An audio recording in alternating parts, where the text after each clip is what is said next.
अस्सलाम वालेकुम everyone, welcome to my channel. अगर आपसे पूछा जाए कि आप शादी क्यों करते हैं, तो शायद आपके जहन में जवाब होगा कि इमोशनल सपोर्ट के लिए, फाइनेंशियल सपोर्ट के लिए, कोऑपरेशन के लिए और रिप्रोडक्शन के लिए। तो ये वो तमाम चीज़ें हैं जो जर्नली हम देख रहे होते हैं शादी से रिलेटेड।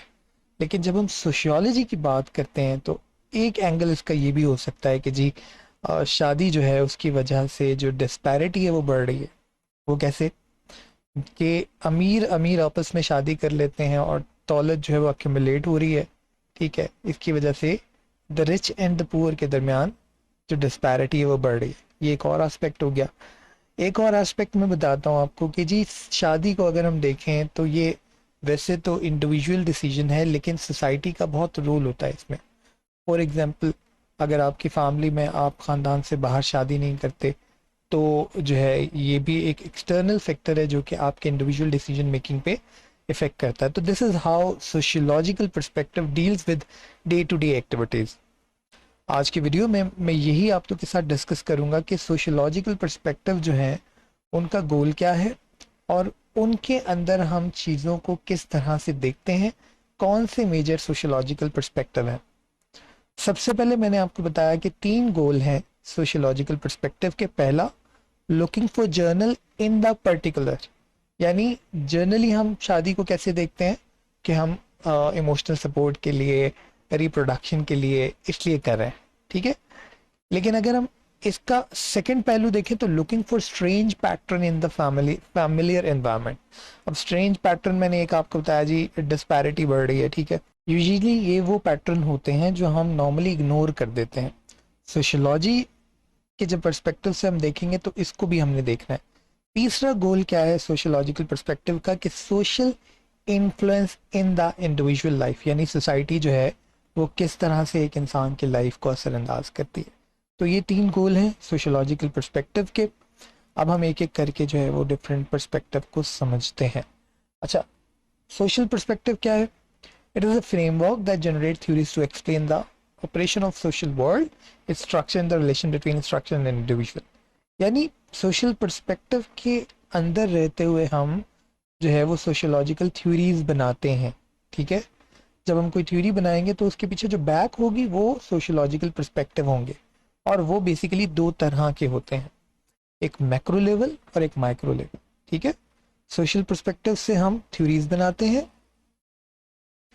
और थ्योरीज क्या होती है? Theories are set of inter related fact that facilitate us to understand different phenomena. For example, मैं आपको एग्जाम्पल देता हूँ। सोशल डिसऑर्गेनाइजेशन थ्योरी कहती है कि डिसऑर्गेनाइज सोसाइटीज में क्राइम ज्यादा होता है। तो ये 2 फैक्ट हो गए। ठीक है, क्या? डिसऑर्गेनाइज सोसाइटी का रिलेशन बताया क्राइम से, तो ये थ्योरी हो गई। तो थ्योरी बेसिकली क्या होती है? फैक्ट्स को इंटर रिलेट करती है और हमें फैसिलिटेट करती है किसी फिनोमेना को समझने में। अब ये जो थ्योरी मैंने बताई ये सोशल डिसऑर्गेनाइजेशन थ्योरी है, क्योंकि सोसाइटी के डिसऑर्गेनाइजेशन को क्राइम से रिलेट कर रही है। ठीक है, इन थ्योरीज की बेस होती है सोशियोलॉजिकल पर्सपेक्टिव, और ये 2 तरह के होते हैं, मैक्रो लेवल और माइक्रो लेवल। मैक्रो लेवल क्या है? इस सोसाइटी का जो स्ट्रक्चरल एस्पेक्ट है वो एक इंडिविजुअल को कैसे असरअंदाज करता है। ब्रॉडर कॉन्सेप्ट है कि सोसाइटी का स्ट्रक्चर जो है वो कैसे एक इंडिविजुअल को असरअंदाज करता है। फॉर एग्जाम्पल, पैट्रियार्की है। पैट्रियार्की में मर्द जो है वो डोमिनेट होगा और औरत जो है वो डिप्राइव होगी। तो ये क्या है? ये बेसिकली एक मैक्रो लेवल का एनालिसिस है। ठीक है, कि स्ट्रक्चर से एक इंडिविजुअल कैसे इन्फ्लुएंस हो रहा है। और माइक्रो लेवल की जब हम बात करेंगे तो माइक्रो लेवल में हम देखते हैं कि एक इंडिविजुअल किस तरह से स्ट्रक्चर को जो है वो इन्फ्लुएंस करता है। अब इस मैक्रो लेवल में जो 2 मेजर पर्सपेक्टिव हैं सोशियोलॉजी के, वो मैक्रो लेवल कंसिडर होते हैं, जिसमें सबसे पहला है आपका स्ट्रक्चरल फंक्शनलिज्म, दूसरा आपका सोशल कॉन्फ्लिक्ट, तीसरा आपका सिंबॉलिक इंटरेक्शनिज्म। ये 3 पर्सपेक्टिव हैं, फिर जिनकी बेसिस पे डिफरेंट थ्योरीज बनी है। मैं एक एक एग्जांपल देके आपको समझा दूंगा। स्ट्रक्चरल फंक्शनलिज्म कहता है कि जी सोसाइटी जो है वो डिफरेंट इंटर रिलेटेड पार्ट्स का एक वेब कॉम्प्लेक्स है जो कि आपस में मिलजुल के सोसाइटी की स्टेबिलिटी और सॉलिडेरिटी के लिए काम करते हैं। फॉर एग्जाम्पल, आपकी स्टेट है। स्टेट कैसे रन होती है? आपकी स्टेट में जो है वो पार्लियामेंट है जिसका काम है लॉ बनाना, इसके बाद जुडिशरी है जिसका काम है लॉ को रेगुलेट करना, ब्यूरोक्रेसी है जिसका काम है लॉ को इम्प्लीमेंट करना। तो ये तीन इंस्टीट्यूशंस हैं, इनका अपना अपना रोल है, ठीक है। तो बेसिकली जो स्ट्रक्चरल फंक्शनलिज्म है वो यही कहता है कि जी सोसाइटी जो है वो एक वेब कॉम्प्लेक्स है इंटर रिलेटेड पार्ट्स का, और तमाम जो सोशल इंस्टीट्यूशंस हैं वो अपना अपना रोल प्ले करते हैं उसके अंदर, ठीक है जी। अब ये जो सोसाइटी के रोल्स हैं, सोशल इंस्टीट्यूशंस के रोल्स हैं, ये आपस में इंटर रिलेटेड फंक्शंस परफॉर्म करते हैं। अभी मैं इसकी एग्जांपल दूंगा, आपको समझ में आ जाएगा किस तरह से मैं कह रहा हूँ। फॉर एग्जांपल जो आपकी फैमिली है उसका काम है बच्चे को सोशलाइज करना। अगर वो बच्चे को सोशलाइज नहीं कर पाते तो वो बच्चा जो है वो सोसाइटी में कंफर्मिटी के साथ नहीं जाएगा, वो डेविएंट हो जाएगा, यानी क्राइम की तरफ जाएगा। और जब वो क्राइम करेगा तो पॉलिटिक्स, जो पॉलिसीज हैं गवर्नमेंट की, उनको मेजर्स लेने पड़ेंगे गवर्नमेंट को कि वो जो है करेक्टिव मेजर्स लें। तो ये सारे जो स्टेट फंक्शंस हैं ये आपस में इंटर रिलेटेड है। आसान जुबान में, अगर बच्चे की तरबियत ठीक नहीं होगी वो क्रिमिनल बनेगा, और क्रिमिनल बनेगा तो गवर्नमेंट की पॉलिसीज उससे असरअंदाज होंगी। तो देखा आपने, एक स्टेट का अगर जो एक इंस्टीट्यूट है वो अपना फंक्शन पूरा नहीं करेगा तो अल्टीमेटली दूसरा जो आपका इंस्टीट्यूशन है वो असरअंदाज होगा। ये पॉइंट। तीसरा पॉइंट जो है वो ये है कि तमाम सोशल इंस्टीट्यूशंस का एक सोशल स्ट्रक्चर होता है, ठीक है। अब फॉर एग्जांपल जब आप क्लासरूम में जाते हो तो आप एकदम से क्लासरूम के कुछ रूल्स होते हैं, ठीक है। आप किसी पार्टी में जब जाते हैं, आपने कभी नोटिस किया है एकदम से अगर कुछ पार्टी के कुछ नॉर्म्स हैं और उसका एक एनवायरनमेंट है, उस हिसाब से आप अपने आप को एडजस्ट कर लेते हैं। तो हर जगह का एक सोशल स्ट्रक्चर होता है, उस हिसाब से जो है वो आप जो है वो अपने आप को मॉडिफाई करते हो। तो ये स्ट्रक्चरल फंक्शनलिज्म है। और हर जो एक इंस्टीट्यूट है उसका एक फंक्शन है, और वो फंक्शन दो तरह के, एंटिसिपेटेड फंक्शन और अनएंटिसिपेटेड फंक्शन। अब इसको मैं आपको इस तरह समझाता हूँ। एंटिसिपेटेड फंक्शन ये है जिसके लिए वो इंस्टीट्यूट बना है। फॉर एग्जांपल, थोड़ी सी क्रिटिकल एग्जांपल है, लेकिन क्योंकि मौजूदा दौर में इसका काफ़ी असर रसूख है तो मैं आपको ये दे रहा हूँ। जो आपकी डिफेंस है, आर्मी, नेवी, इसी तरह आपकी पूरी इस्टेब्लिशमेंट है, उसका काम है कि आपको सिक्योरिटी प्रोवाइड करे, ठीक है, ट्रेडिशनल सिक्योरिटी, ठीक है। लेकिन ये तो उसका एंटिसिपेटेड फंक्शन है। लेकिन अगर उसका बजट प्रोवाइड नहीं किया जाएगा उसको, ठीक है, या जो है कुछ और कंडीशंस ऐसी हो जाएंगी जहाँ पे जाके वो अनएंटिसिपेटेड फंक्शन भी परफॉर्म करना शुरू कर देगा, जैसा कि हमारे मुल्क में हो रहा है। अब ये फंक्शन उसका एंटिसिपेटेड नहीं था।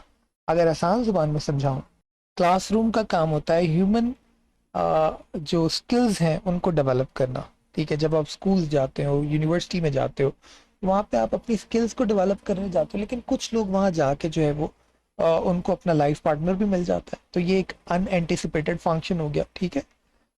लेकिन एक फंक्शन और भी होता है, वो होता है डिसफंक्शन। डिसफंक्शन क्या होता है कि जैसे आपकी एजुकेशन सिस्टम, ठीक है, आप स्कूल यूनिवर्सिटी में एक बच्चा जाता है और वहाँ पे वो टेरर एक्टिविटीज़ में मुलव्वस हो जाता है या ऐसा कंटेंट पढ़ लेता है जिसकी वजह से जो है वो डिसफंक्शन हो जाता है, ठीक है। और इसकी एग्जांपल आप ऐसे भी ले लें कि आजकल जो हमारे बच्चे हैं, जब वो बेसिकली स्कूल जाते हैं, यूनिवर्सिटी जाते हैं ताकि वो ज़्यादा तालीम हासिल करके अपनी सलाहियतों को जो है वो फ़रोग दें और फिर वो ह्यूमन कैपिटल डेवलप करें। लेकिन बाज़ औक़ात ऐसा होता है कि वो बच्चे जो है इतनी तालीम हासिल कर लेते हैं कि उनके अंदर एक चीज़ है, ईगो डेवलप हो जाती है कि जी हम तो जो है ना 20,000, 30,000, 40,000 पे काम नहीं करेंगे, ठीक है। तो बेसिकली जो उसका पर्पस था वो यहाँ पे आके डिसफंक्शन हो गया। तो ये मार्टिन ने बताया था कि जी जो फंक्शन होते हैं वो एंटिसिपेटेड होते हैं, अनएंटिसिपेटेड होते हैं, और साथ ही डिसफंक्शन भी एक स्टेट होती है। ये था पहला पर्सपेक्टिव। इसमें जो क्रिटिसिज्म किया जाता है वो ये किया जाता है कि स्ट्रक्चरल फंक्शनलिज्म जो है वो सॉलिडेरिटी की बात करता है, जबकि सोसाइटी चेंज होती है, सोशल चेंजेस को जो है वो enable to account for social changes. Second point ये है कि ये कॉन्फ्लिक्ट की बात नहीं करता कि जी कॉन्फ्लिक्ट भी तो होता है सोसाइटी में। उसको कैसे जो है वो आप देखोगे। इसके अलावा ये इग्नोर करता है इनइक्वालिटीज़ को, ठीक है।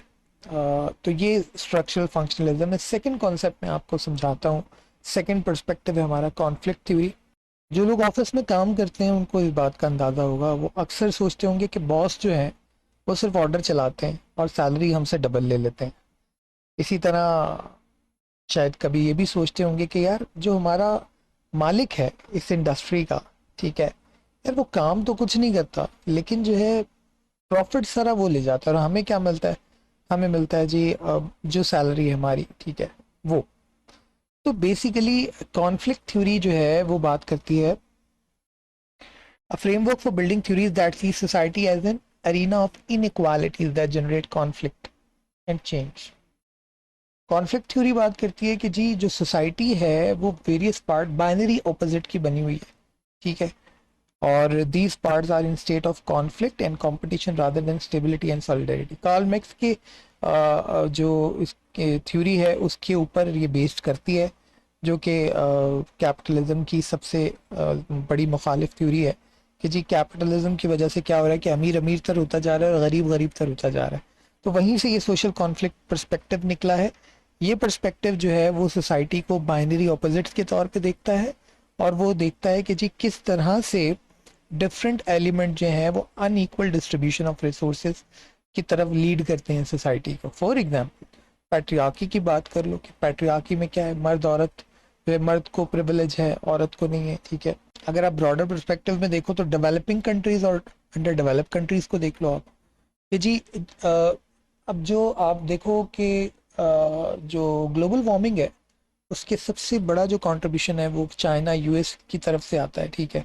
और इनकी जो इकॉनमी है वो तो बहुत ज़्यादा, लेकिन सफ़र कौन कर रहा है, सफ़र कर रही हैं डेवलपिंग कंट्रीज, पाकिस्तान, ठीक है। और पाकिस्तान आपको पता होगा कि फिफ्थ मोस्ट अफेक्टेड कंट्रीज में से है, ठीक है। इसी तरह आप ये एग्जांपल ले लो कि जब कहीं इंडस्ट्री लगती है तो इंडस्ट्री का जो वेस्ट होता है वो बहुत ज़्यादा एसिडिक होता है, पॉइजनस होता है, और वो वेस्ट जब पानी में जाके मिलता है, अंडरग्राउंड वाटर में मिलता है, तो जो आसपास के गांव के लोग होते हैं वो वही पानी पी रहे होते हैं। तो फ़ायदा किसने उठाया, मालिक ने। नुकसान किसने उठाया, उस गरीब ने जिसने ज़मीन का पानी पिया। तो ये सोशल कॉन्फ्लिक्ट पर्सपेक्टिव है, ठीक है, जो सोसाइटी को इस तरह से देखता है। अब इसमें जो क्रिटिसिज्म है वो यही है कि जी सोशल कॉन्फ्लिक्ट थ्योरी जो है वो ये नहीं देखती कि कुछ इंस्टीट्यूशन आपस में जो है वो एसेंशियल फंक्शन भी परफॉर्म कर रहे हैं, ठीक है, और वो आपस में एक साथ मिल के काम कर रहे हैं सोसाइटी को बेहतर बनाने के लिए। जैसे मैंने अभी बताया कि जो एजुकेशन है उसका एक फंक्शन है, ठीक है, और जुडिशरी का एक फंक्शन है। ये आपस में सारे इंस्टीट्यूशन आपस में मिल के भी काम करते हैं। तो ये क्रिटिसिज्म है इसके ऊपर। तीसरा जो है वो माइक्रो लेवल की थ्योरी है और वो social interactionism, social symbolic interactionism है। अगर इसकी मिसाल मैं दूं कि आपको आधा ग्लास भरा हुआ पानी का दिखाऊं और पूछूं कि ये ग्लास भरा हुआ है या खाली है, तो कुछ लोग कहेंगे ये आधा भरा हुआ है और कुछ लोग कहेंगे आधा खाली है। तो ये जो थ्योरी है ये यही बात करती है कि जी framework for building theories that see society as a product of everyday interaction of individuals. यानी जो आपके सोसाइटी की रियलिटीज़ हैं वो सब्जेक्टिव होती हैं, वो वेरी करती हैं पर्सन टू पर्सन, एक्सपीरियंस के ऊपर वेरी करती हैं। फॉर एग्जांपल अगर आप यहाँ देखें तो ये लड़की जो है ये इस दरख्त का साया देख रही है, जबकि ये लड़का जो है ये देख रहा है कि भाई अगर हम यहाँ बैठेंगे तो ऊपर से कीड़े जो है वो हमारे ऊपर गिर सकते हैं। तो सिंबॉलिक इंटरेक्शनिज्म जो है वो कहता है कि framework for building theory that see society as a product of everyday interaction of individuals, ठीक है जी।